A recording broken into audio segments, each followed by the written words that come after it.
first I was like on the fence because I'm not a doctor, I don't know anything.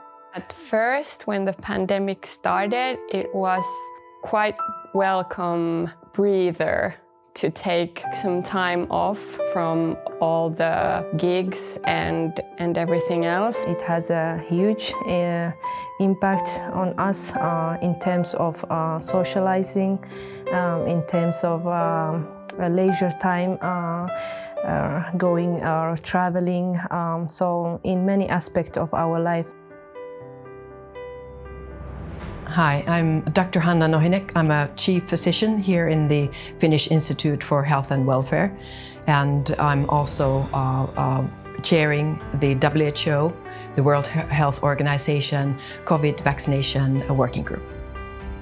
COVID-19 is actually the disease that is caused by the virus, which we call SARS-CoV-2. And COVID-19 can be many types of diseases.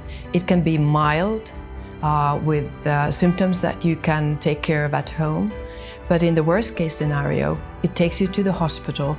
It may take you to the intensive care unit. And really the worst case scenario is that you die of its complications. I am hoping that people become more mindful of their health or their own feelings towards health and also how it affects other people. The disease COVID-19 is 10 times more serious than influenza. None of us naturally has got protection against it.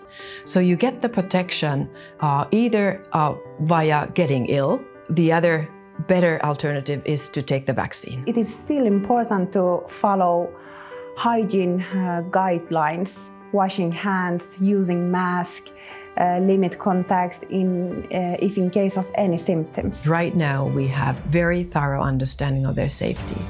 And when you compare the severity of the disease, the COVID, and then the potential harmful effects of the vaccines, the vaccines are so much more safe in comparison for you to get the COVID disease.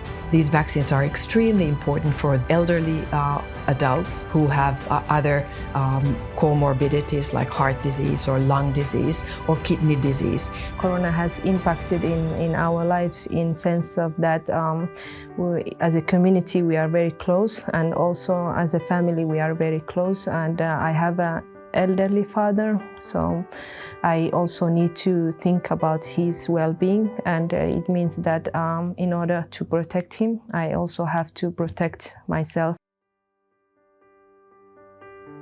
If you've been ill with the virus or if you have the PCR positivity, the THL recommendation is that you still need at least 1 dose of vaccine. Maybe in the long run you will need a second dose. But we don't know that yet. But right now, the disease as such is not sufficient for the long-term protection. You need 1 dose. I think it's a kind of a careful balancing on which risks I take, you take, your community takes, and we hope that we're all jointly together in this issue. We're still living with the virus. The Delta virus spreads very rapidly. And that's the reason why I really would wish that when your time comes to take the vaccine, that you go and take it, and also be an example to your community. We need people that are protected with the vaccine so that we can gradually go back to our normal life and living. Now, after a year and a half not really being able to do my job, it's starting to get a bit heavy. So I'm looking forward to getting back to, well, not maybe the old normal, maybe a better normal.